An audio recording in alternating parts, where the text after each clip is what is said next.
Hello everyone, triple a bright academy के YouTube channel पर आप सभी का स्वागत है। आज हम फिर से कुछ इंपॉर्टेंट करंट अफेयर करेंगे जो कि कब से कब तक है आपके पास 21 ऑफ अप्रैल से लेके 27 ऑफ अप्रैल 2024 के। ठीक है, तो इनको भी वाइंड अप कर लेते हैं। पिछले वाले करंट अफेयर थोड़े से अगर आपको याद हो तो इस वाले करंट अफेयर में भी उनसे लिंक होगा थोड़ा सा। तो चलिए स्टार्ट करते हैं, आपका टाइम नहीं वेस्ट करते हैं और एक एक करंट अफेयर को डिटेल में देखना शुरू करते हैं। ठीक है, सबसे पहला करंट अफेयर पहुंचता है हमारे पास जिसका नाम आता है आपके पास Navratna status to national fertilisers limited. अगर आपको थोड़ा बहुत याद हो तो फर्टिलाइजर से रिलेटेड न्यूज हमने पिछले कुछ दिनों पहले भी देखी थी। ठीक है, चलो वो तो इफ्को वाली एक न्यूज थी, वो एक अलग बात है। अब यहाँ पे समझते हैं पहले हम अपने पास कि किसके बारे में बात की जा रही है। ठीक है, पहला क्वेश्चन देखते हैं। देखिए, कहता है डिपार्टमेंट ऑफ पब्लिक एंटरप्राइजेस किसके अंदर काम करता है? ये मिनिस्ट्री ऑफ फाइनेंस के अंदर काम करता है। Has guaranteed the Navratna status to national fertilisers Limited. अब एक बात को समझिए पहले, यहाँ पे पहले ये समझ लेते हैं फिर उसके बाद देखते हैं। कहता है एनएफएल की अगर हम बात करें, मतलब इसकी बात करें नेशनल फर्टिलाइजर लिमिटेड की, तो इसके हेडक्वार्टर कहाँ मिलते हैं?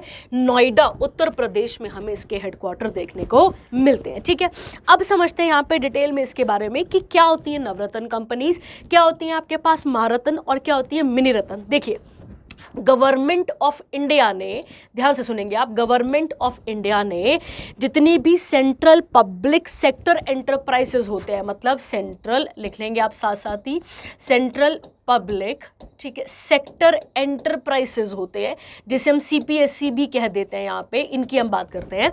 जितने मतलब गवर्नमेंट ऑफ इंडिया ने जितने भी सेंट्रल पब्लिक सेक्टर एंटरप्राइजेस हैं उनको 3 कैटेगरीज के अंदर क्या कर रखा है? डिवाइड कर रखा है। उसमें से एक आती है आपके पास, सबसे टॉप वाली कौन सी आती है आपके पास यहाँ पे? महारत्ना। ठीक है, मतलब एक कंपनी को महारत्न स्टेटस कब दिया जाएगा ये भी अभी हम देख लेते हैं।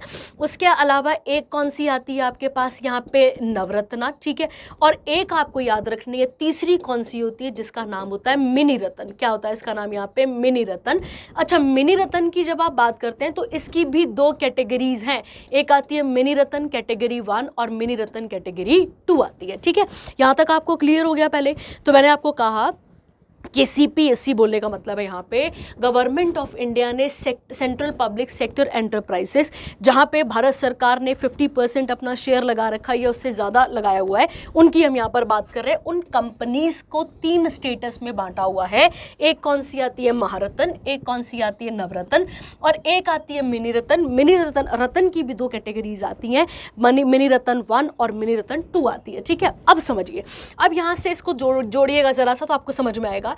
कहता है इट वाज अपग्रेडेड फ्रॉम, अगर हम क्रोनोलॉजी को देखें, टॉप से देखें या पहले चलो बॉटम से देखते हैं, तो बॉटम में सबसे पहले कौन सा आएगा आपके पास यहाँ पे? मिनी रत्न 2। फिर यही मिनी रत्न 2 किस में शिफ्ट होगी? मिनी रत्न 1 में। फिर किस में शिफ्ट होगी? नवरत्न में। और नवरत्न से किस में शिफ्ट होगी? यहाँ पर महारत्न में। आई थिंक क्लियर है यहाँ तक आपके पास? पहले मिनी रत्न 2, फिर मिनी रत्न 1, उसके बाद नवरत्न, और उसके बाद कौन सा वाला यहाँ पे टैग मिलता है? महारत्न का टैग मिलता है। ठीक है, महारत्न होने के लिए देखो, समझो इस बात को, अगर मिनी रत्न 1 बनना है तो आपको पहले क्या होना चाहिए? कौन सा स्टेटस होना चाहिए? मिनी रत्न 2। अगर आपको नवरत्न बनना है तो आपके पास कौन सा स्टेटस होना चाहिए? मिनी रत्न 1 होना चाहिए। और अगर आपको महारत्न बनना है तो आपके पास कौन सा स्टेटस होना चाहिए? आपके पास नवरत्न स्टेटस होना चाहिए है। प्लस आप इंडियन स्टॉक एक्सचेंज में रजिस्टर होने चाहिए। हम किसके बारे में बात कर रहे हैं यहाँ पे? हम बात कर रहे हैं किसके बारे में? महारत्न के बारे में। मतलब आप क्या होने चाहिए? ऑलरेडी आपके पास एक स्टेटस होना चाहिए जिसको क्या नाम दिया जाएगा? नवरत्न। तो आपके अगर किसी कंपनी को, कोई भी XYZ कंपनी है, जैसे आप एग्जांपल ले लो स्टील अथॉरिटी ऑफ इंडिया, तो स्टील अथॉरिटी ऑफ इंडिया पहले क्या रही होगी? नवरत्न, और नवरत्न से वो क्या बनी होगी? आपके पास महारत्न बनी होगी। सेकंड आपको याद रखना है, ये इंडियन जो स्टॉक एक्सचेंज है उसमें क्या होनी चाहिए? ये रजिस्टर होनी चाहिए। किस में रजिस्टर होनी चाहिए? तो आपको याद रखना है इंडियन स्टॉक एक्सचेंज में ये रजिस्टर होनी चाहिए। उसके अलावा इसका एनुअल जो टर्नओवर है वो कितना होना चाहिए? तो आपको याद रखना है 25,000 करोड़ होना चाहिए। और कितने सालों में? तो आप याद रखेंगे लास्ट 3 ईयर्स में क्या होना चाहिए इसका यहाँ पे? तो आपको याद रखना है 25,000 करोड़ इसका क्या होना चाहिए? टर्नओवर होना चाहिए। और एनुअल नेटवर्थ की बात करें तो वो ज़्यादा होनी चाहिए। किससे?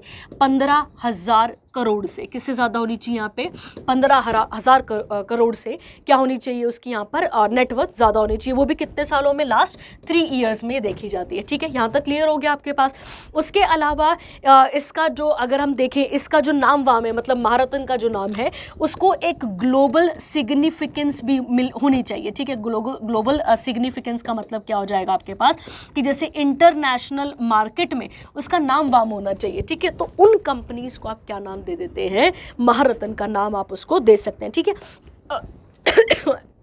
सो सॉरी, इसमें एक प्रॉफिट भी गिना जाता है। ठीक है, एक इसमें आप प्रॉफिट भी काउंट कर सकते हैं, इसमें बहुत सारी चीज़ें होती है। तो ऐसी कंपनी को क्या टाइटल दे देंगे हम यहाँ पर, महारत्न। अगर मतलब अगर ये सारे क्राइटेरियाज वो फुलफिल करती है तो उसे क्या टाइटल दे देंगे हम यहाँ पर, महारत्न। अब ऐसे ही आप आते हैं किसके पास, अब आप आते हैं नवरत्न के ऊपर। ठीक है, तो देख लेते हैं नवरत्न से बनने वाला, मतलब अब नवरत्न से क्या क्या चीज़ें आ जाएंगी आपके पास। ठीक है, देखते हैं। देखिए, नवरत्न अगर हम बात करें, यहाँ तक क्लियर हो गया आपको पहले। ठीक है, आई थिंक आपको यहाँ तक समझ में आ चुका है कि महारत्न नवरत्न किस तरीके से बनता है और क्या क्या चीज़ें इसमें होती हैं। ठीक है, अब हम अगला देखते हैं। यहाँ से अगला कौन सा आता है हमारे पास यहाँ पे, नवरत्न।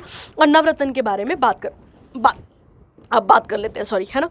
देखिए, अब नवरत्न की बात करते हैं। नवरत्न बनने के लिए आपके पास क्या होना चाहिए, आपके पास मिनी रत्न कौन सा वाला स्टेटस होना चाहिए, 1 या 2, मैंने भी आपको बताया था। तो आपके पास ऑलरेडी एक स्टेटस होना चाहिए, कौन सा वाला, मिनी रत्न 1 का क्या होना चाहिए आपके पास यहाँ पर स्टेटस होना चाहिए। ठीक है, उसके अलावा आपके पास एक रेटिंग होनी चाहिए, किसकी, वेरी गुड रेटिंग होनी चाहिए आपके पास, किसकी, MOU की क्या होनी चाहिए आपके पास यहाँ पर, रेटिंग होनी चाहिए। तो ये भी आपको क्लियर हो गया। और मतलब ये भी रेटिंग कैसे देखी जाएगी, मतलब मान लो 5 सालों में से 3 सालों के अंदर। ठीक है, 5 सालों में से 3 सालों के अंदर। और उसके अलावा अगर हम देखें, फिर कुछ पैरामीटर होते हैं, उसमें आपका स्कोर चाहिए होता है। ठीक है, तो कुछ पैरामीटर्स होते हैं, या फिर आप उन्हें क्या कह सकते हैं, इंडिकेटर कह सकते हैं। उस पैरामीटर और इंडिकेटर में आपका कितना स्कोर होना चाहिए, 60 अबव होना चाहिए, या 60 मतलब इंडिकेटर्स होते हैं, उसमें से आपका स्कोर देखा जाता है। ठीक है, और स्कोर मतलब अच्छा खासा स्कोर आपको चाहिए होता है। यहाँ पे इन कंपनीज को टैग दिया जाता है, किसका टैग दिया जाता है, नवरत्न का। क्लियर हो गया आपके पास। फिर ऐसे मिनी रत्न होती है, उनको तो चलो छोड़ो, पर आपको क्या याद रखना है, यहाँ पहले यहाँ पे महारत्न और एक मैंने आपको बता दिया अभी यहाँ पर नवरत्न। ठीक है, नवरत्न होने के लिए आपके पास क्या होना चाहिए ऑलरेडी, तो पहले आपको याद रखना है ऐसी कंपनीज जो कि ऑलरेडी मिनी रत्न 1 है वो आ जाएंगी आपके पास। उसके अलावा उनके पास एक्सीलेंट और वेरी गुड क्या होनी चाहिए, यहाँ पे MOU रेटिंग होनी चाहिए। कितने सालों में से, 5 सालों में से 3 सालों के अंदर। और साथ ही क्या होता है, यहाँ पे कुछ पैरामीटर्स होते हैं जिसमें आपको कितना स्कोर करना होता है, 60 से अबव क्या करना होता है, यहाँ पर आपको स्कोर लेना होता है। ठीक है, क्लियर हो गया। तो ये था आपके पास पहला टॉपिक, जिसका नाम क्या था आपके पास, नवरत्न स्टेटस दिया गया है किसको, नेशनल फर्टिलाइजर लिमिटेड को ये टाइटल दिया गया है। ठीक है, इसी के अंदर अगर आप नवरत्न की बात करते हैं तो हिंदुस्तान एरोनॉटिक्स का नाम सुना होगा आपने, वो सब नवरत्न है इंडिया में। ठीक है, क्लियर हो गया। चलिए आगे बढ़ते हैं सेकंड करंट अफेयर के अंदर। सेकंड आता है आपके पास यहाँ पे, कैग ऑफ इंडिया और Bulgarian national audit office signed MOU। अब समझते हैं इसको। देखिए, आप सबको पता है जब हम कैग की बात करते हैं, पहले इंडिया की बात कर लेते हैं। जब आप कैग की बात करते हैं तो आर्टिकल नंबर 148 डील करता है किसके साथ, कैग के साथ। दूसरा आपको याद रखना है, इन्हीं को कहा जाता है गार्जियन ऑफ पब्लिक पर्स कहा जाता है। क्या कहते हैं इनको हम यहाँ पर, गार्जियन ऑफ पब्लिक पर्स इन्हें कहा जाता है। प्लस आपको याद रखना है ये किसके हेड होते हैं, हेड ऑफ ऑडिट डिपार्टमेंट कह सकते हैं, या head of accounts and audit department, उसके क्या होते हैं यहाँ पे ये हेड माने जाते हैं। ठीक है, ये भी क्लियर हो गया आपको, ऑफ डिपार्टमेंट, ये भी क्लियर हो गया आप सबके पास। कैग को अपॉइंट कौन करता है, तो आपको क्लियर रखना है कौन अपॉइंट करता है, इन्हें कौन अपॉइंट करते हैं, तो आपको याद रखना है प्रेसिडेंट ऑफ इंडिया अपॉइंट करते हैं किसको, अपने पास कैग को। ठीक है, अभी अपने पास कैग कौन है, तो आप सबने नाम सुना होगा इनका, गिरीश चंद्र मुर्मू जो है वो क्या है अपने पास यहाँ पर अभी अपने पास कौन है वो, तो याद रखना है आपको, अभी अपने पास क्या है। ये भी क्लियर हो गया आपके पास। Article number 148, guardian of public purse कहते हैं, हेड ऑफ अकाउंट और ऑडिट डिपार्टमेंट है। कौन अपॉइंट करता है इन्हें, तो प्रेसिडेंट अपॉइंट करते हैं, ये आपको क्लियर रखना है। और उसके अलावा आप याद रखेंगे यहाँ पर अभी कौन है अपने पास यहाँ पे, तो गिरीश चंद्र मुर्मू कौन है अपने पास, कैग है। क्लियर हो गया। और अगर आपसे पहला कैग पूछा जाएगा तो इसका आंसर होगा फर्स्ट कैग, मतलब इंडियन पहले कैग कौन थे, तो आपको याद रखना है उनका नाम आएगा वी नरहरि राव आ जाएगा। ठीक है, उनका नाम आ जाएगा आपके पास वी नरहरि राव, उनका नाम यहाँ पर आ जाएगा। ठीक है, तो आज़ाद भारत के पहले यही हुए, इससे पहले और भी अंग्रेज हुए, पर आपको ये वाला याद रखना पड़ेगा। क्लियर हो गया। अब समझिए यहाँ पे कि ये हेड किसके हैं, अकाउंट और ऑडिट के।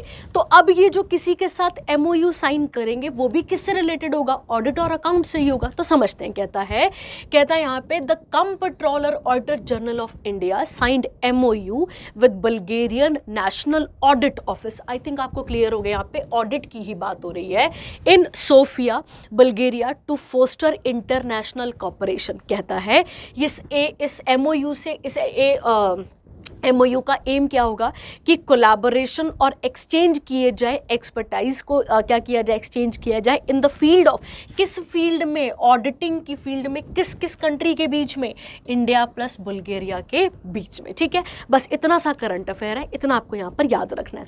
बुल्गारिया के प्रेसिडेंट कौन आते हैं, तो रुमेन रादेव आते हैं। PM कौन आते हैं, तो दिमितर ग्लाविच आते हैं। और कैपिटल इसकी क्या आती है, तो आपको याद रखना है इसकी कैपिटल क्या आती है, सोफिया। क्या कैपिटल आती है, सोफिया। ठीक है, और जब हम बुल्गारिया की बात करते हैं तो ये कहाँ पर आता है, ये आता है साउथ ईस्ट यूरोप में आता है। कहाँ पर आता है, बुल्गारिया। तो आपको याद रखना है बुल्गारिया, ये जो भी आप इसे कहते होंगे, साउथ ईस्ट यूरोप में हमें देखने को मिलता है। ठीक है, हो गया आपके पास फैक्चुअल भी। चलिए अगला बढ़ते हैं, अगला करंट अफेयर देखते हैं। Next very important current affair, ठीक है, डिफेंस के पर्सपेक्टिव से भी इंपॉर्टेंट है, और जब आप एक अपॉइंटमेंट वाला सेक्शन करते हैं करंट अफेयर के अंदर, वहाँ के लिए भी इंपॉर्टेंट है। देखिए क्या लिखा है, कहता है गवर्नमेंट ऑफ इंडिया ने अनाउंस करा है कि वाइस एडमायरल दिनेश कुमार त्रिपाठी अब क्या होंगे अपने पास, 26 नंबर के नेवल चीफ होंगे। तो आपको याद रखना है कौन से नंबर के बने अपने पास, ये कौन से वाले बने हैं, 26 नंबर के क्या बने हैं, नेवल चीफ बने हैं। इन्होंने किसे रिप्लेस करा है, तो आप सबको पता होगा एडमायरल R हरि कुमार, सुना ना इनका नाम आप सबने, पहले आप सब सुनते रहे इसके बारे में। ठीक है, तो R हरि कुमार को इन्होंने क्या करा है, रिप्लेस करा है। और अभी ये क्या थे, तो वहाँ पे वाइस चीफ थे किसके, नेवी के। ये आपको यहाँ पर क्लियर रखना है। ठीक है, नेवी डे कब हम मनाते हैं, तो आपको याद होगा 4 दिसंबर को मनाया जाता है, ये आपको क्लियर रखना है। और 4 दिसंबर को क्यों मनाया जाता है, क्योंकि एक ऑपरेशन लॉन्च किया गया था, जिस ऑपरेशन का नाम क्या था, ऑपरेशन ट्राइडेंट, अगर आपको पता हो। और ये हमने क्यों लॉन्च करा था, क्योंकि कराची कोस्ट पे जो इंडो पाकिस्तान वॉर चल रही थी 1971 की, उसके लिए इसको यहाँ पर लॉन्च किया गया था। ठीक है, तो आई थिंक आपको क्लियर हो गया। और ये हो गया आपके पास very important current affair, paper के लिए बहुत इंपॉर्टेंट रहेगा इसके सेक्शन से, अपॉइंटमेंट के सेक्शन से। अगला देखते हैं। अच्छा, फादर ऑफ किसे कहा जाता है, नेवी, ये मैं आपको बता चुकी हूँ पिछले करंट अफेयर में। आप मुझे बताएंगे कि फादर ऑफ नेवी किसे कहा जाता है, ये आप मुझे बताएंगे यहाँ पे। ठीक है, चलिए आगे बढ़ते हैं। इसके बाद अगला कहता है नलिन प्रभात जो है उन्हें अपॉइंट किया गया है director general of NSG। NSG के बारे में आप सब ने सुना होगा। जब मुंबई अटैक हुआ था 2008 का, जो मुंबई अटैक हुआ था 2008 का, उसमें भी आपने मूवीज़ में, वेब सीरीज़ में देखा होगा कि कौन किसने पार्टिसिपेट करा था, वहाँ पे NSG वालों ने पार्टिसिपेट करा था। और आप ऐसे और भी बहुत सारी मूवीज़ देखते हैं डिफेंस से रिलेटेड जहाँ पे NSG पार्टिसिपेट करती है, जिसे ब्लैक कैट के नाम से जाना जाता है, क्योंकि ये ब्लैक आउटफिट पहनते हैं। ठीक है, पूरा वो इस तरीके से गेटअप होता है इनका, उसके लिए आप इन्हें कहते हैं। देखिए क्या कहता है जो अपॉइंटमेंट कमेटी है कैबिनेट की, उसने अप्रूव कर दिया है कि नलिन प्रभात जो है वो अब डायरेक्टर जनरल होंगे किसके, नेशनल सिक्योरिटी गार्ड के। याद रखना है आपने, और ये याद रखना है। ठीक है, ये हो गया पहला आपके पास। दूसरा कहता है जो हमारी इंटेलिजेंस अथॉरिटी है IB, अगर आप सबको पता हो, जो हमारी इंटेलिजेंस एजेंसी है, उसकी एक स्पेशल डायरेक्टर को अपॉइंट किया गया। क्या नाम है उनका, सपना तिवारी। 2 नाम हो गए। अब आते हैं NSG के बारे में। देखिए एनएसजी एक काउंटर टेररिज्म एजेंसी है इंडिया की, जिसे ब्लैक कैट भी कहा जाता है। मैंने आपको बता दिया इनके आउटफिट की वजह से इन्हें क्या कह देते हैं, आप ब्लैक कैट्स कह देते हैं। अगला कहता है it is under the administrative control of ministry of home affairs. सबको पता है राजनाथ सिंह के पास है अभी होम अफेयर्स, और इससे इसकी स्थापना की गई थी कब, किस एक्ट से की गई थी, 1986 से।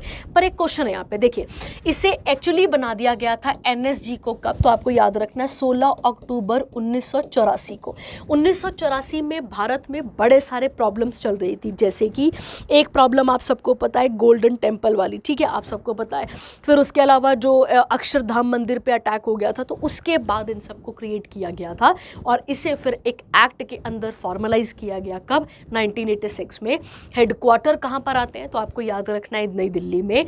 और आईबी के डायरेक्टर कौन है, तो आप याद रखेंगे कौन आते हैं, तपन देका आते हैं। कौन आते हैं, तपन देका आते हैं। ये आपको यहाँ पर क्लियर रखना है, ठीक है। चलिए ये हो गया आपके पास। सुना ना ऑपरेशन ब्लू स्टार 1984 में, बस उसी के साथ ये एसोसिएटेड है, ठीक है। ये आप यहाँ पर क्लियर रखेंगे, ठीक है। तो एनएसजी ने बहुत जगह पे पार्टिसिपेट करा है, ये आपको यहाँ पर क्लियर रखना है, ठीक है। चलिए अगला देखते हैं। अगला आता है इंडिया डिलीवर करेगा ब्रह्मोस सुपरसोनिक मिसाइल। किसको हम डिलीवर करेंगे यहाँ पे, फिलीपींस को।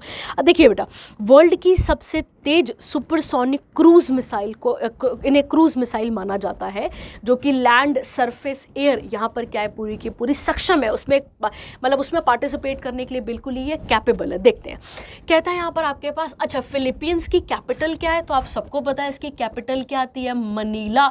और याद करिए मनीला किसका हेडक्वार्टर है, तो आप याद रखेंगे एडीबी का, एशियन डेवलपमेंट बैंक का। ऐसे जोड़ जोड़ के पढ़ो, याद रहेगा आपको। देखिए कहता है इंडिया ने डिलीवर कर दिया है पहला batch BrahMos supersonic cruise missile का, किसको, फिलीपींस को कराए, ठीक है। अब इसके साथ इन मिसाइल्स के साथ बैटरी है और भी बहुत सारा सामान दिया गया है, ये आपको यहाँ पर क्लियर रखना है। कहता है this delivery marks a significant milestone in defence cooperation between the two nation. सबको पता ही है कि इससे क्या होगा, दोनों नेशंस के बीच का जो डिफेंस कॉपरेशन है वो बढ़ेगा। और कितना डॉलर की बात कर रहे हैं यहाँ पे, 375 मिलियन डील साइंड इन जनवरी 2022। तो साइन कब हुआ था, एमओयू कब साइन हुआ था, 2022 में। पर दी कब गई है, तो अभी दी गई है। कहता है BrahMos supersonic missile is produced by BrahMos aerospace private limited. किसके साथ मिलकर कर रही है, डीआरडीओ के साथ and the Russian Federation NPO महिष्नोत्स। अब इसे पढ़ेंगे क्या, ये आप पढ़ लेंगे इसके साथ साथ ही, ठीक है। देखिए कहता है इसकी स्पीड कितनी होगी, तो 2.8 मैक याद रखना है आपको। और फ्लाइट रेंज कितना होगा यहाँ पे, with a flight range of 290 kilometres. उसके बाद है मिसाइल की रेंज, आप ये पढ़ लेंगे, बाकी सारी चीज़ें आप इसके साथ कवर कर सकते हैं, ठीक है। तो ये आपको क्लियर रखनी है। और ब्रह्मोस जो है हम पिछले करंट अफेयर से पढ़ते आ रहे हैं, हम किसकी मदद से इसे लॉन्च कर रहे हैं, रशिया की मदद से इसे हम क्या कर रहे हैं, यहाँ पे लॉन्च कर रहे हैं, ठीक है। तो ये आपको बहुत क्लियर रखना है अपने पास, इससे रिलेटेड करंट अफेयर आपके पास। चलिए हो गया। अगला कहता है नेवी एक्सरसाइज हुई है पूर्वी लहर।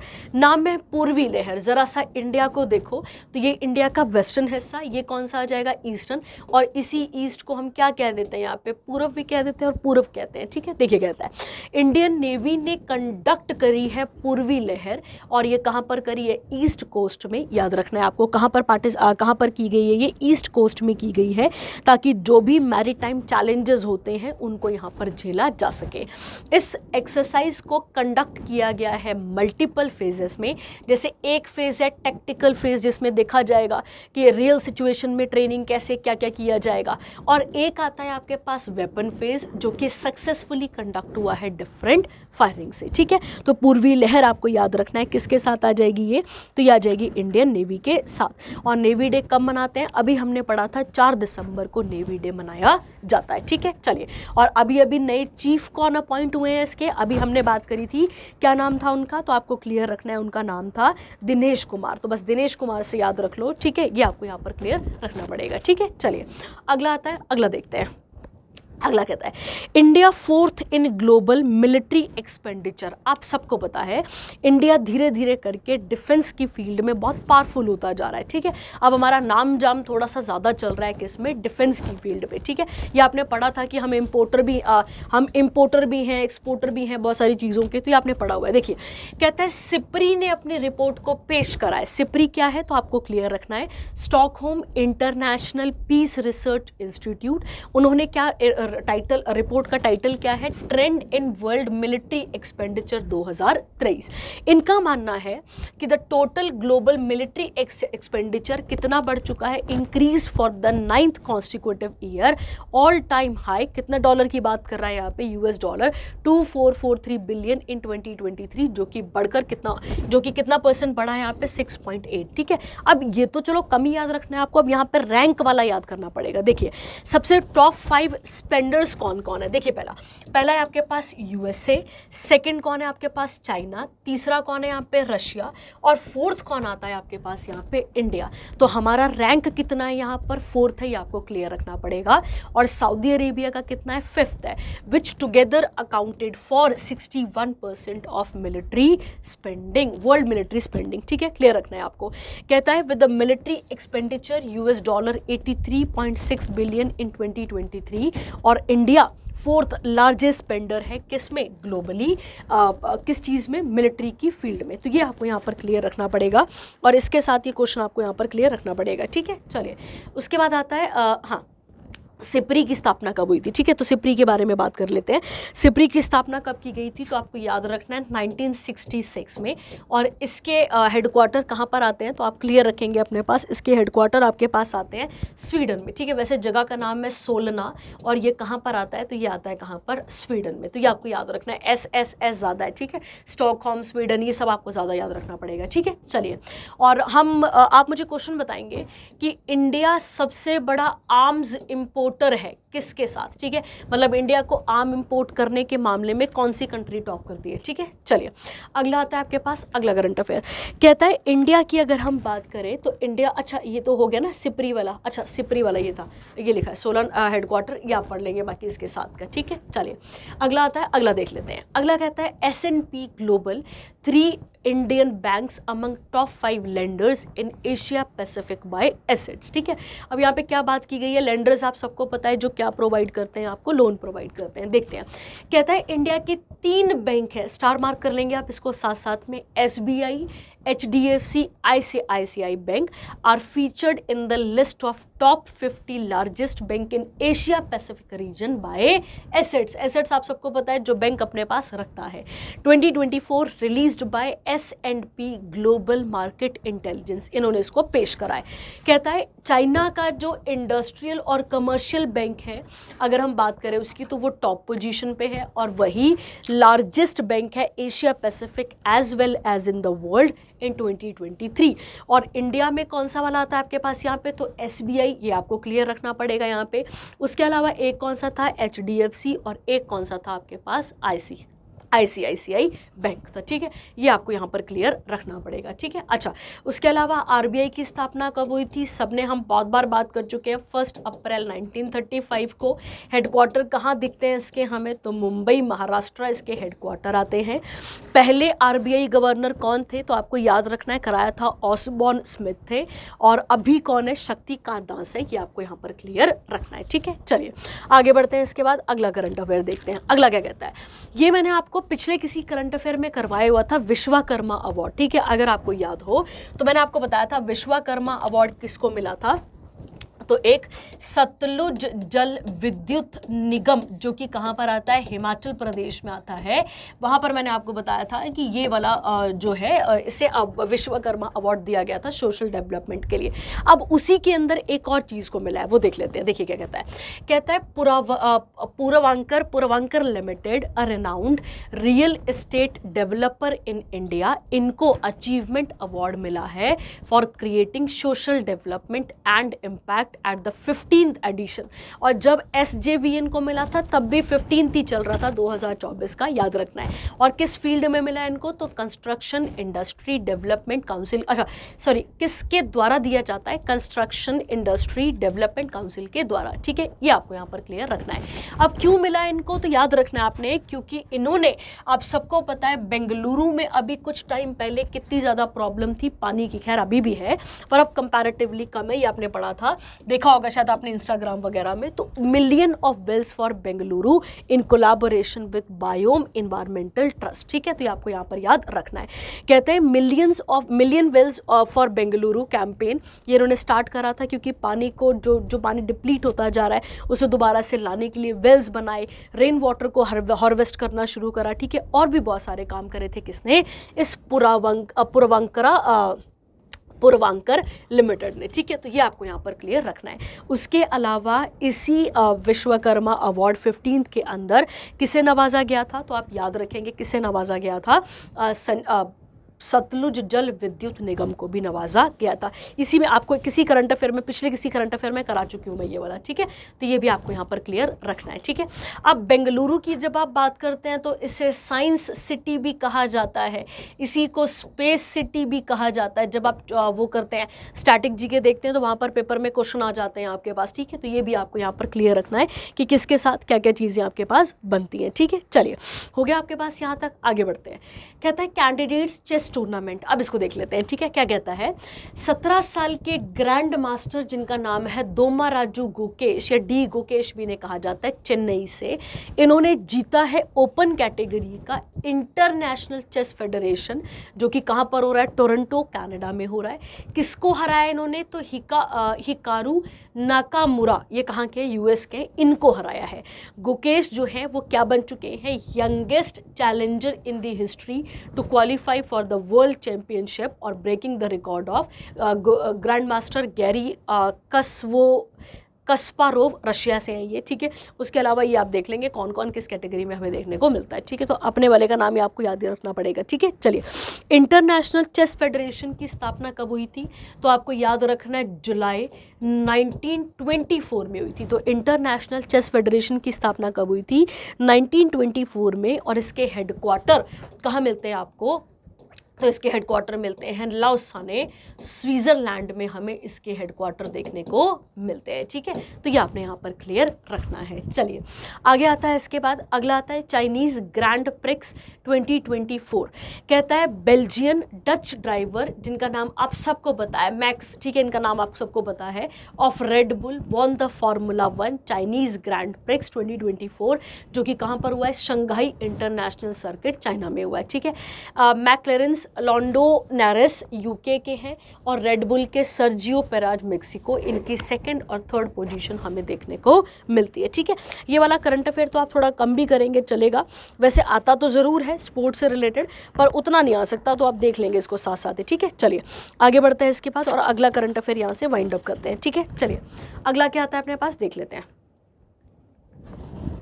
अगला आता है नेशनल सिविल सर्विसेज डे, ठीक है, आप सबको पता है जब भी आप नेशनल सिविल सर्विसेज की बात करते हैं, इसके साथ क्वेश्चन देखते हैं। देखो, एक तो आपको याद रखना है 21 अप्रैल को बनाया जाता है। पहला क्वेश्चन आप यहाँ से याद रखेंगे कि फादर ऑफ सिविल सर्विसेज किसे कहा जाता है, तो फादर ऑफ सिविल सर्विसेज किसे कहा जाता है, तो आप क्लियर रखेंगे किसे कहा जाता है, लॉर्ड कॉर्नवालिस को कहा जाता है, ठीक है। जो ये अंग्रेज थे, ये वही कॉर्नवालिस है जिसने परमानेंट सेटलमेंट को भी इंडिया में इंट्रोड्यूस करा था।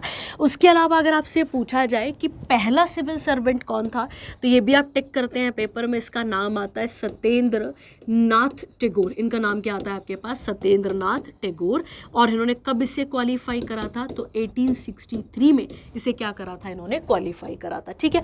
अब इस दिन को क्यों मनाया जाता है, आप सबको क्यों मनाया जाता है मैं आपको बताती हूँ। इसे क्यों याद किया जाता है, क्योंकि सरदार वल्लभ भाई पटेल जो कि उस समय के पहले होम मिनिस्टर थे, उन्होंने जो भी प्रोविजनरी ऑफिसर्स थे उस समय के 1947 बैच के, उन्हें कहा था कि जो सिविल सर्वेंट्स होते हैं वो स्टील फ्रेम ऑफ इंडिया कहलाते हैं। क्या कहलाते हैं यहाँ पे, स्टील फ्रेम, बोलने का मतलब है बैकबोन आप इन्हें कह सकते हैं, स्टील फ्रेम ऑफ इंडिया इन्हें कहा था किसने, सरदार वल्लभ भाई पटेल ने। ये बात आपको यहाँ पर क्लियर रखनी है। प्रोविजनरी ऑफिसर्स 1947 वाला जो बैच था उनको डिनोट करते हुए इन्होंने कहा था कि जो यूपीएससी एस्पिरेंट होते हैं, जो सिविल सर्वेंट्स होते हैं, वो क्या होते हैं यहाँ पे स्टील फ्रेम ऑफ इंडिया होते हैं और किसी भी कंट्री के एडमिनिस्ट्रेशन को चलाने के लिए उसका बैकबोन काम करता है। ठीक है, तो नेशन के बैकबोन भी आप इन्हें क्या कर सकते हैं, कह सकते हैं। क्लियर हो गया सबके पास यहाँ तक? चलिए, और कब मनाया जाता है? 21 अप्रैल को। अगला आता है मदर अर्थ डे 2024 कब मनाया जाता है? 22 अप्रैल को। देखिए, आप सबको पता है अर्थ का क्या हाल है। ठीक है, इसमें क्या बताया जाता है कि जो ह्यूमन है उसका क्या रिलेशन है उसके इकोसिस्टम, उसके नेचर के साथ, ये बताया गया यहाँ पे। ठीक है, तो ये आपको क्लियर रखना है। और थीम क्या थी इसकी? Planet versus plastic. इसका तो असर आप देख ही चुके हैं। ठीक है, ओशन, ये आप सब चीज़ें देख चुके हैं। ठीक है, चलिए अगला आता है आपके पास यहाँ पे 25th Laureus world sports award 2024। अभी इंपॉर्टेंट है थोड़ा सा, इसे भी वाइंड अप कर लेते हैं और देख लेते हैं क्या क्वेश्चन बनेगा। देखिए, कहता है नोवाक, आप सबने सुना इनका, Djokovic, the world number 1 tennis player from Serbia, इनको अवार्ड दिया गया है Laureus world sportsman of the year 2024। और अगर हम बात करें ये हुआ कहाँ है सेरेमनी, तो आपको क्लियर रखना है मैड्रिड स्पेन में ये सेरेमनी मनाई गई है। ठीक है, उसके बाद है Aitana Bonmati, a Spanish professional footballer who plays for Barcelona football club and Spain's women national team, इनको sports women of the year 2024 का अवार्ड दिया गया है। तो नोवाक को दिया गया स्पोर्ट्समैन, और एंटीना, अब एंटीना याद रखो या अटीना याद रखो, जैसे आपको याद रहे। ठीक है, इनको स्पोर्ट्स वुमेन का टाइटल दिया गया है। ठीक है, हो गया आपके पास। और कहाँ हुई है सेरेमनी? तो मैड्रिड पे हुई है आपके पास, ये पूरी मैड्रिड स्पेन पे ये क्या हुई है आपके पास, पूरी की पूरी एक्टिविटी हुई है। ठीक है, अगला कहता है वर्ल्ड एनर्जी लीडरशिप अवार्ड 2024 का दिया गया है। देखते हैं, कहता है डॉक्टर सुल्तान अहमद अल ज़बेर, जो कि प्रेसिडेंट हैं COP28 के, to the United Nation framework convention on climate change, इनको global energy transition impact award for his leadership. मतलब एनर्जी ट्रांजिशन, अब एनर्जी के अंदर आप रिन्यूएबल एनर्जी की बात कर रहे हैं यहाँ पे, उसके लिए इन्होंने काम करा है। इस अवार्ड को प्रेजेंट किया गया as a part of inaugural world energy leadership award. किसने इसे प्रेजेंट करा है? तो वर्ल्ड एनर्जी काउंसिल ने। 26th world energy congress is scheduled to be held in Rotterdam, Netherlands में होगी ये, अंडर द थीम क्या है इसकी? Redesigning energy for people and planet.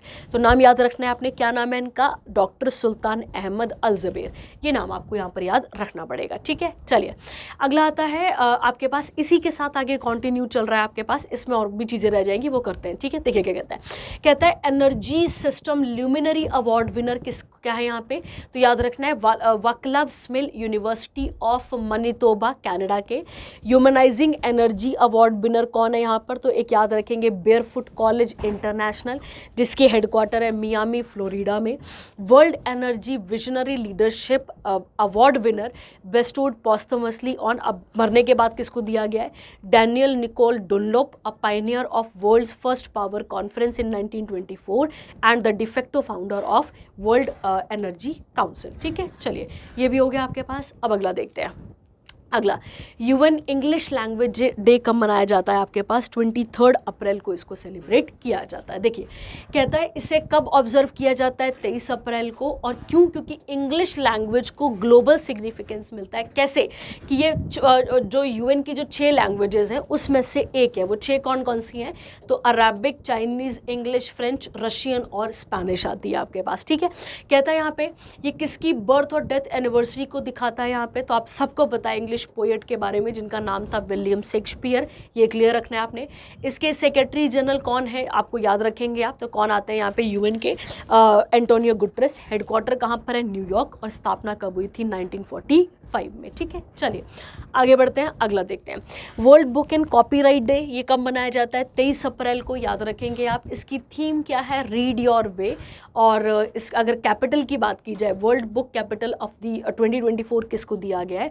तो स्ट्रासबर्ग को, जो कि फ्रांस से हैं, उनको यहाँ पर ये दिया गया है। ठीक है, चलिए हो गया ये वाला भी, छोटे छोटे करंट अफेयर है। अगला कहता है state of climate report 2023 in Asia by WMO। अब ये इंपॉर्टेंट है थोड़ा सा, ठीक है। देखिए एटमॉस्फेरिक जो कंसंट्रेशन है वो 3 गैसेस पार्टिसिपेट करती हैं, आप सबको पता है, CO2, मीथेन हो गई, नाइट्रस ऑक्साइड होगी, ठीक है, जो कि तीनों की तीनों 2022 में सबसे ज़्यादा थी। तो अब ये 2023 का रिपोर्ट आया। देखो कहता है WMO ने चौथा एडिशन लॉन्च करा है state of the climate in Asia 2023 और कहता है कि एशिया की vulnerability to weather and climate related hazards. Year 2023 was recorded warmest year. मुझे तो लगता है ये साल गर्म है, पर चलो पिछला साल भी बहुत गर्म रहा, across 6 globally average database with the year from 2015 से 23 तक का, और कहता है as the 9th warmest year in all the database। तो आप इमेजिन कर सकते हैं 2023 को, ठीक है। कहता है this made it the disaster capital in 2023। Asia experienced 79, देखो बेटा जब क्लाइमेट बढ़ेगा तो पानी की बड़ी दिक्कत होगी यहाँ पे।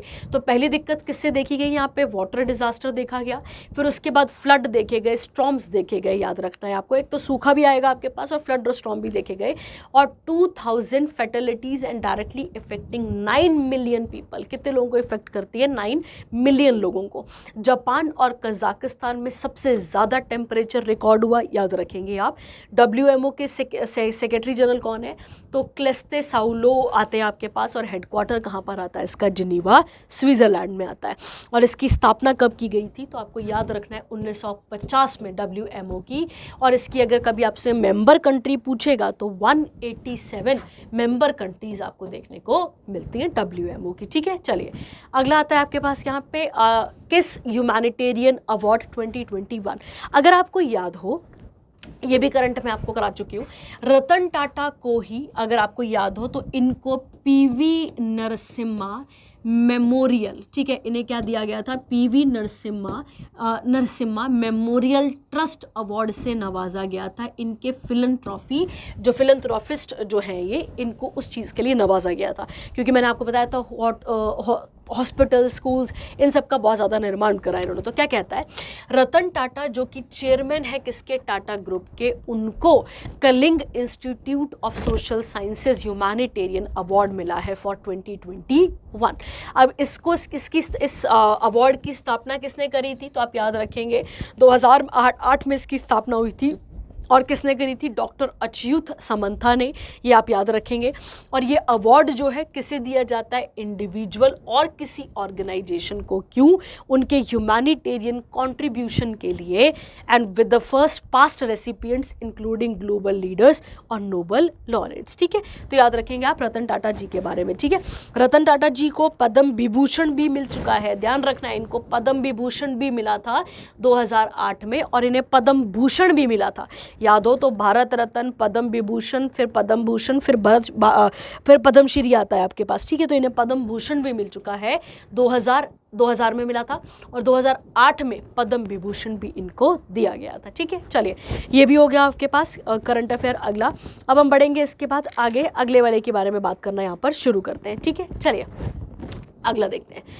अगला आता है DRDO ने डेवलप करा है। अब देखो जरा सा यहीं पे समझ में आ जाएगा, लाइटेस्ट मतलब हल्की बुलेट प्रूफ जैकेट्स को कहाँ पर, इंडिया में, ठीक है। तो ये आपको यहाँ पर समझना है।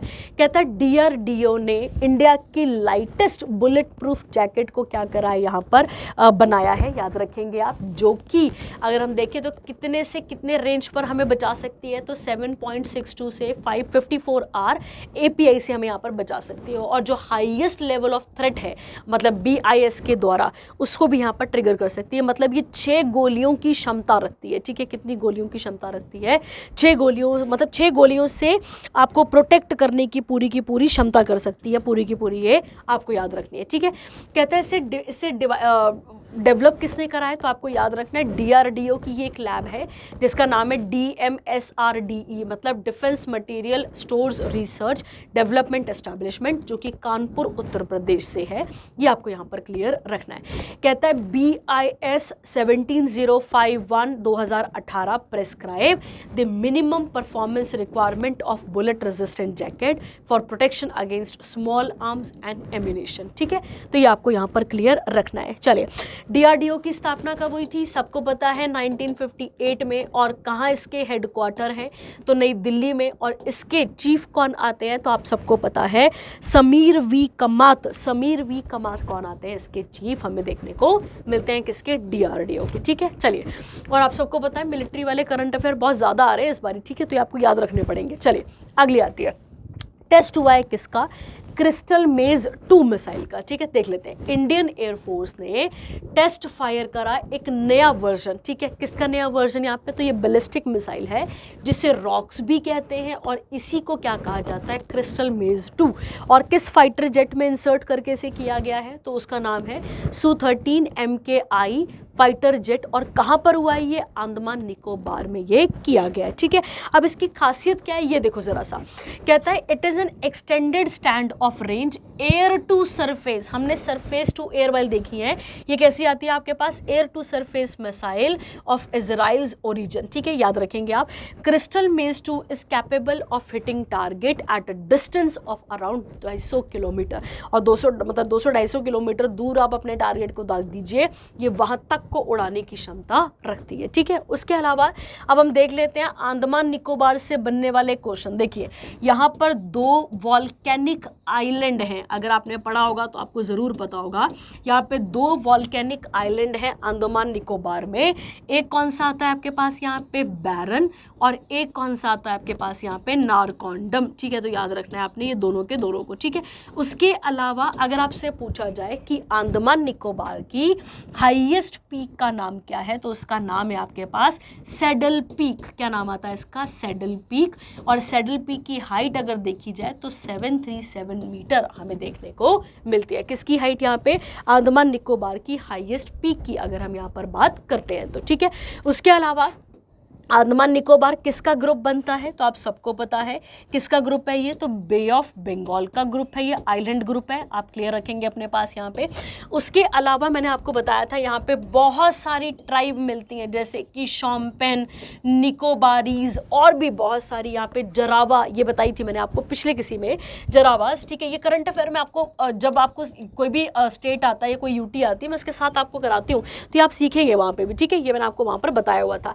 अब आप मुझे बताएंगे कि जो 8 डिग्री चैनल है, जो 8 डिग्री चैनल आपके पास आता है, और अगर हम बात करें 8 डिग्री नहीं, सॉरी 8 तो उसके साथ है, लक्षद्वीप वाला है। आप बताएंगे 10 डिग्री चैनल किस किस को सेपरेट करता है, और एक आप मुझे बताएंगे डनकन पैसेज के बारे में, डनकन पैसेज भी किस किस को सेपरेट करता है।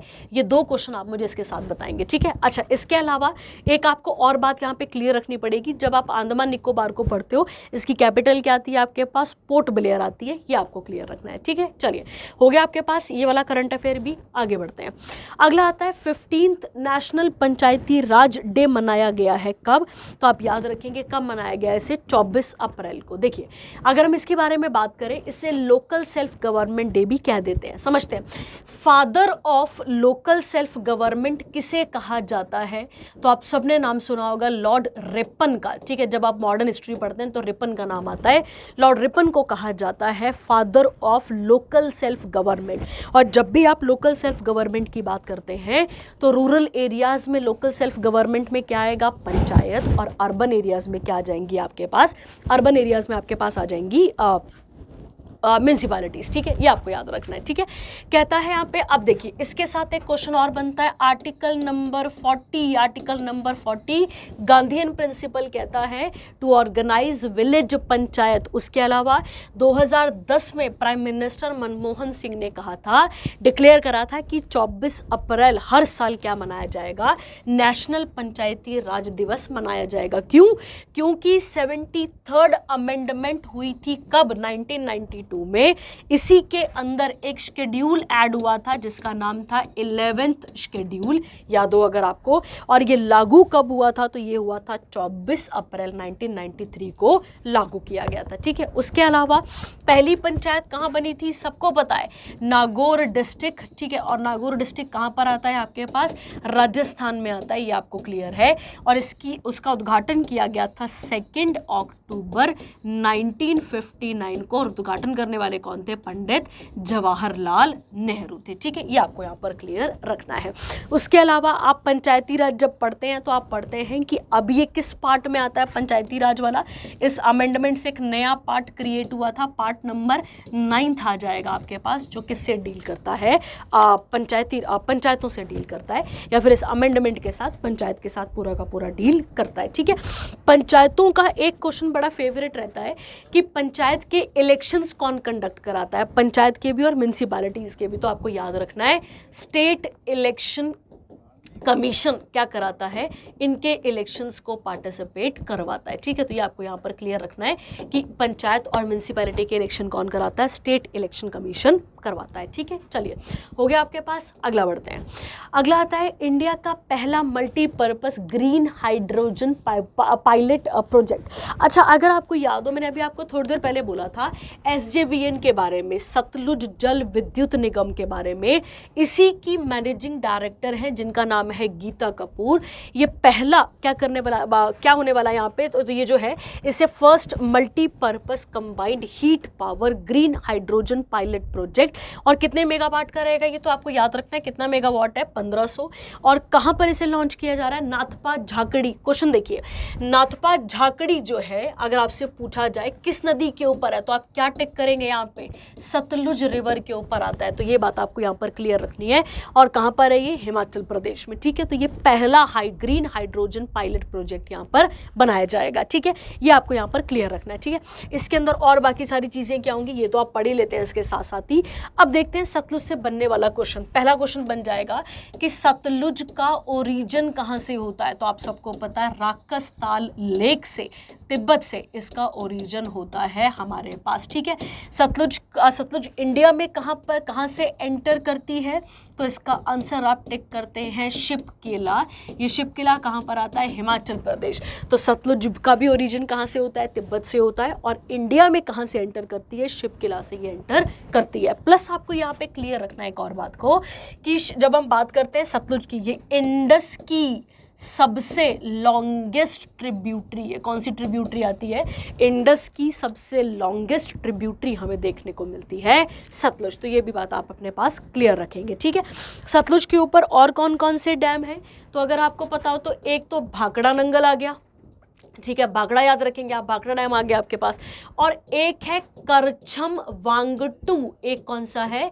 करछम वांगटू। ठीक है, ये तो आपको क्लियर ही हो गया कि करछम वांगटू कहाँ पर है? हिमाचल प्रदेश में। नाथपा झाकड़ी कहाँ पर है? हिमाचल प्रदेश में। ठीक है, तो ये आपको बड़ा इंपॉर्टेंट करंट अफेयर। और इसी SJVN को किससे नवाजा गया था? अभी विश्वकर्मा अवार्ड 15th नंबर का, ये मैं आपको पहले बता चुकी हूँ। ठीक है, चलिए अगला आता है, अगला करंट अफेयर देखते हैं। RBI ने रेज कर दिया है minimum capital requirement for ARCs to ₹300 crore. ठीक है, देखते हैं। पहला आता है आपके पास एसेट रिकंस्ट्रक्शन कंपनीज क्या होती है, पहले इसको समझ लेते हैं। ठीक है, आप सबको पता है कि देखो बेटा, बैंक के पास, बैंक हमें लोन प्रोवाइड करता है। अब हम तो चलो थोड़े ईमानदार भी होते हैं, लोन वोन वापस कर देते हैं, पर कुछ ऐसे लोग होते हैं जो लोन वापस नहीं करते हैं या बैंक के साथ क्या करते हैं? फ्रॉड करते हैं बहुत सारा। ठीक है, तो फिर बैंक भी उनके लिए गाजे बाजे के साथ उनके घर में इंफॉर्मेशन पहुंचाता है कि ये बंदा जो है इसने लोन नहीं दिया है। ऐसे बहुत सारे कांड होते हैं। तो मान लेते हैं कि लोन ले लिया गया, ठीक है, और उसके बाद उस लोन की भरपाई नहीं हुई, तो इससे नुकसान किसको हुआ? बैंक को हुआ। तो उसके लिए क्या क्रिएट किए जाते हैं? एसेट रिकंस्ट्रक्शन कंपनीज को क्या किया जाता है? जनरेट किया जाता है। तो इसी से रिलेटेड ये न्यूज़ है आपके पास, कहता है RBI ने रेज कर दिया है कि अगर ARC को बनाना है या कुछ करना है तो उसमें कैपिटल रिक्वायरमेंट कितनी लगेगी? यहाँ पर पहले थी 100 करोड़, अब कितनी लगेगी? यहाँ पे 300 करोड़। तो अपॉइंटमेंट कमेटी ऑफ कैबिनेट ने इसके लिए किसे रीअपॉइंट करा है? TV शंकर। और TV रविशंकर कौन है? T रविशंकर कौन है? तो आपको क्लियर रखना है, ये डेप्यूटी गवर्नर है RBI के। आप सबको पता है 4 RBI गवर्नर होते हैं और एक कौन होते हैं? गवर्नर होते हैं। ठीक है, उसमें से एक कौन है?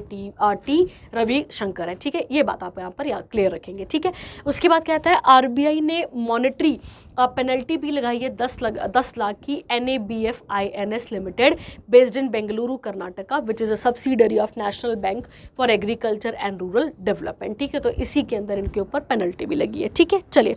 और RBI की स्थापना कब हुई थी? अभी हमने थोड़ी देर पहले बात करी थी, 1 अप्रैल 1935 को इसकी स्थापना की गई थी। ठीक है, चलिए अगला देखते हैं। आरबीआई ने रेस्ट्रिक्ट करा है कोटक महिंद्रा बैंक को कि वो अब नए कस्टमर्स को ऑनलाइन ऐड नहीं कर सकता है। ठीक है, अब यहाँ पर आपको याद रखना है, इसे क्या कर दिया है, बंद कर दिया। ना ही आप क्रेडिट कार्ड इशू कर सकते हैं और ना ही आप क्या कर सकते हैं, मोबाइल बैंकिंग चैनल्स के बारे में बात कर सकते हैं।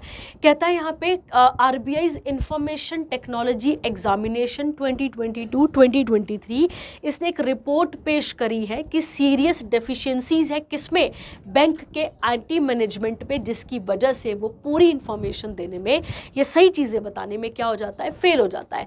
The banks barred by RBI in last 3 months included Paytm वाला एक हो गया आपके पास, एक इंडिया इन्फोलाइन फाइनेंस हो गया, ये आपको याद रखने, इनको भी क्या किया गया था, बार किया गया था। और अभी किसे किया गया, कोटक महिंद्रा बैंक को। ठीक है, चलिए अगला आता है नासा का human exploration rover challenge 2024 award. ठीक है, आप सबको पता है, अगर आपको पता हो तो इसरो भी बहुत सारे अवार्ड जीत रहा है बहुत टाइम पीरियड से, और ये भी आपको यहाँ पर क्लियर रखना है। ठीक है, अगर हम इसके बारे में बात करें तो ये एनुअल इंजीनियरिंग, जो आप किसकी बात कर रहे हैं यहाँ पर, ह्यूमन एक्सप्लोरेशन रोवर चैलेंज की हम जो बात कर रहे हैं, ये जो है वो एक एनुअली होने वाला एक एनुअली इंजीनियरिंग कॉम्पिटिशन है, जिसे नासा क्या करता है, यहाँ पर ऑर्गेनाइज करता है। और इसे अब कब मनाया गया, उनका 30th एनिवर्सरी थी उसमें। तो Indian team from the Delhi national capital region area and Mumbai, इनको क्या मिला यहाँ पे, तो इनके इस अवार्ड में यहाँ पर क्या कर गए हैं, जीत गए हैं। कहता है Krishna institute and engineering technology group of institution, इन्हें कौन सा अवार्ड मिला है, क्रैश एंड बर्न वाला। कनाकिया इंटरनेशनल स्कूल मुंबई, इसको रूकी ऑफ द ईयर कहा गया है। Parish school of Dallas USA, इसका पहला पोजीशन है, यहाँ पर याद रखना है। और यूनिवर्सिटी ऑफ अलबामा जो कि यूएसए में आता है, उसको किस कैटेगरी में अवार्ड मिला है, कॉलेज यूनिवर्सिटी के कैटेगरी के अंदर अवार्ड मिला है। ठीक है, तो ये बड़ा फैक्चुअल है, आप पढ़ लेंगे इसको, ये इंपॉर्टेंट है। उसके बाद आता है US resident coordinator in Indonesia, ये याद करना पड़ेगा आपको। ठीक है, देखिए अब पहले तो क्वेश्चन दिमाग में आ जाएगा कि यूएन का रेसिडेंट कोऑर्डिनेटर कौन होता है। ठीक है, तो आपको याद रखना एक बहुत ही दिग्गज पोस्ट होती है उन रिप्रेजेंटेटिव्स की जो डायरेक्टली यूएन सिक्योरिटी काउंसिल जो होता है उसको रिपोर्ट करते हैं। ठीक है, तो कौन अपॉइंट हुई है अभी यहाँ पर, गीता सब्रवाल, ये आपको यहाँ पर क्लियर रखना है, कौन हुई है अपॉइंट अभी आपके पास यहाँ पे, गीता सब्रवाल।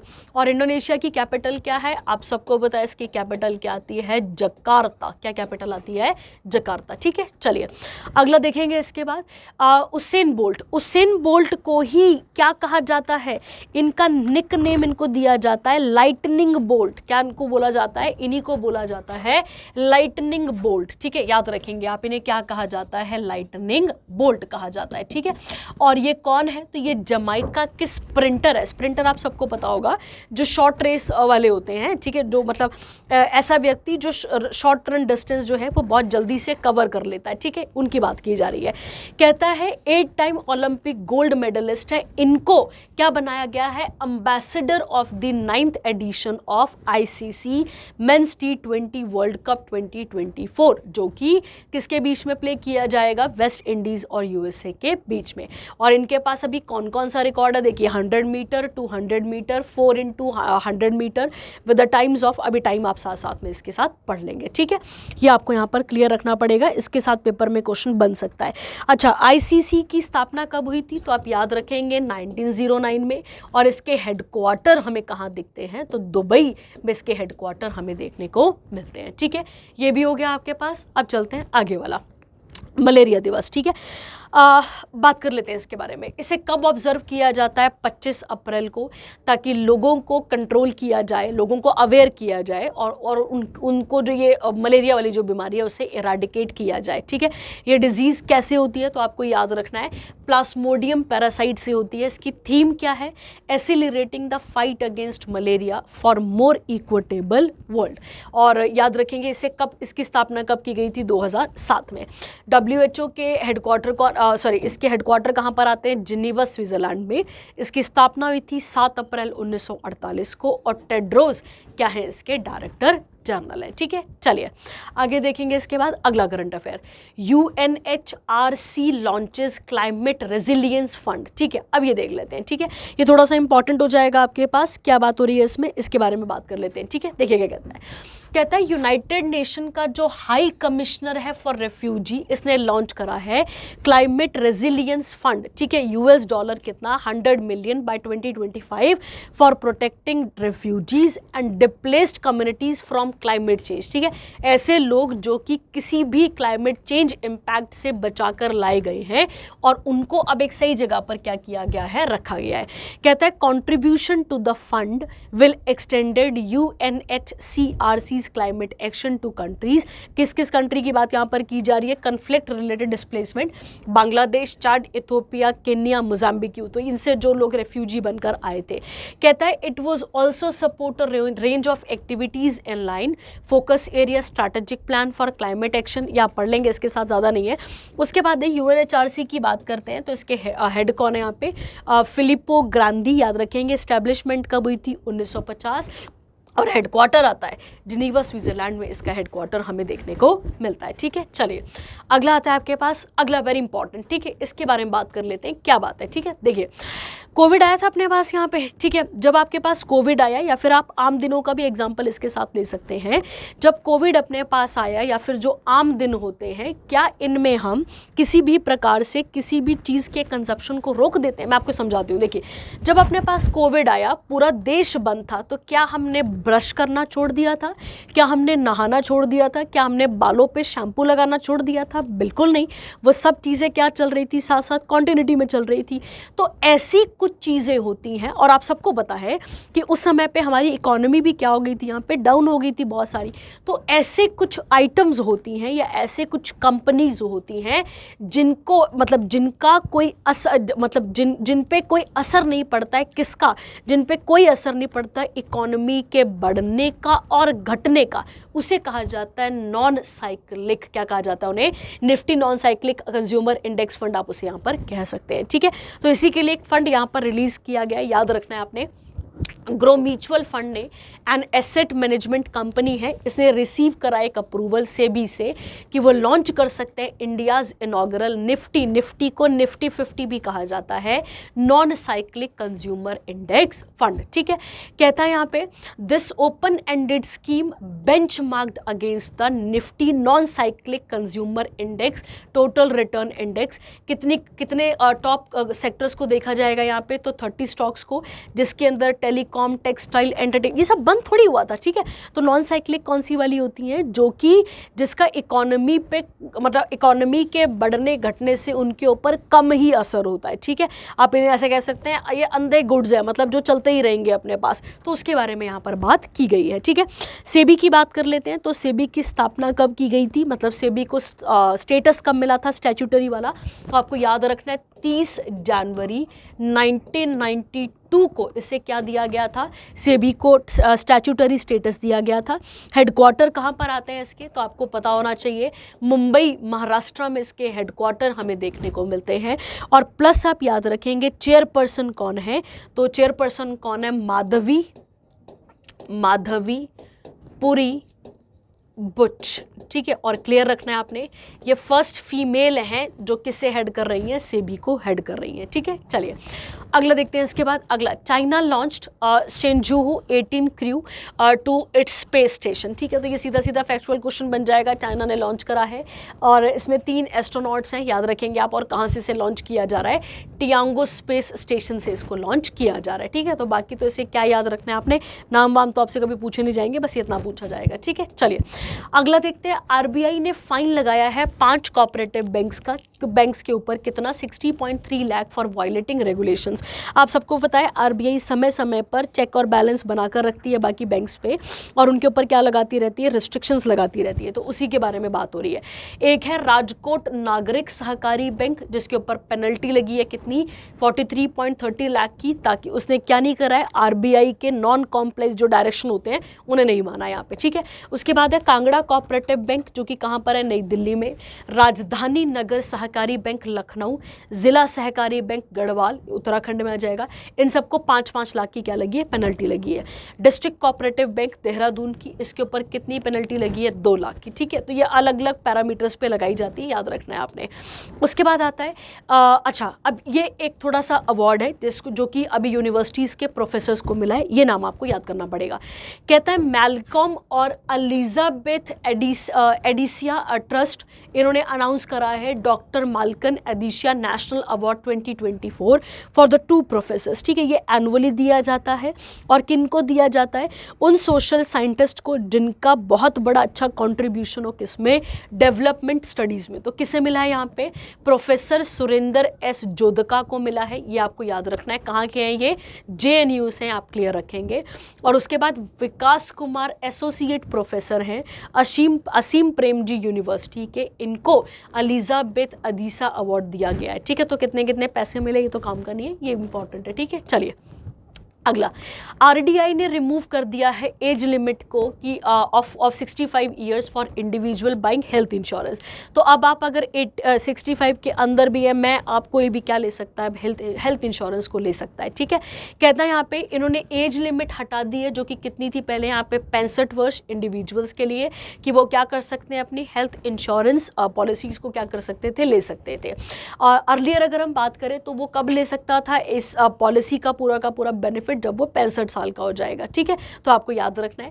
और IRDI के अभी चेयरमैन कौन है, देवाशीष पांडा, और इसके हेडक्वार्टर कहाँ मिलते हैं आपको, तेलंगाना में। कहाँ पर मिलते हैं इसके हेडक्वार्टर, आपको हैदराबाद तेलंगाना में मिलते हैं। और इसकी स्थापना कब हुई थी, तो आप याद रखेंगे 1999 में इसकी स्थापना की गई थी। ठीक है, चलिए अगला देखते हैं। Net direct tax collection exceed 2023 और 24 का जो टारगेट था उससे बढ़ गया है डायरेक्ट टैक्स। डायरेक्ट टैक्स आप सबको पता है, इनडायरेक्ट तो हम दे ही रहे होते हैं, डायरेक्ट इनकम के ऊपर वगैरह वगैरह जो लगता है उसे आप डायरेक्ट टैक्स कहते हैं। कहता है कितनी कलेक्शन हुई है यहाँ पे, 17.7% बढ़ा है 2023-24 में टू हिट 19.58 लाख करोड़। ठीक है, तो ये आप यहाँ से देखेंगे। कहता है the net collections of income and corporate taxes which make up for most of the direct taxes 2024 financial year exceeded the budget estimate। कितना एस्टिमेट किया था, 1.35 लाख करोड़, और उसके बाद रिवाइज एस्टिमेट भी कितना था, 13,000 करोड़ का। तो कहता है ग्रॉस कलेक्शन की अगर हम बात करते हैं यहाँ पे तो कितनी हुई है, 23.37 लाख करोड़। तो आप इमेजिन कर सकते हैं बहुत ज़्यादा हुई है। ठीक है, तो चीज़ों का रेट थोड़े सस्ते भी होने चाहिए, पर बड़ा मुश्किल है, पर चलो ये आप यहाँ पर याद रखेंगे। ठीक है, इतना डिटेल में तो उसको पढ़ के जाने की ज़रूरत है नहीं, वैसे तो इतना एक्यूरेट तो नहीं पूछता है, पर पूछ लेता है, तो ये आपको थोड़ा सा पढ़ के जाना पड़ेगा। ठीक है, चलिए अगला आता है आपके पास यहाँ पे नामिया खातून क्या बनी है यहाँ पे, फर्स्ट वुमेन वाइस चांसलर बनी है, किसकी, अलीगढ़ मुस्लिम यूनिवर्सिटी की। स्टार मार्क करने वाला पॉइंट है ये। ठीक है, याद रखेंगे आप यहाँ पे अलीगढ़ मुस्लिम यूनिवर्सिटी के बारे में।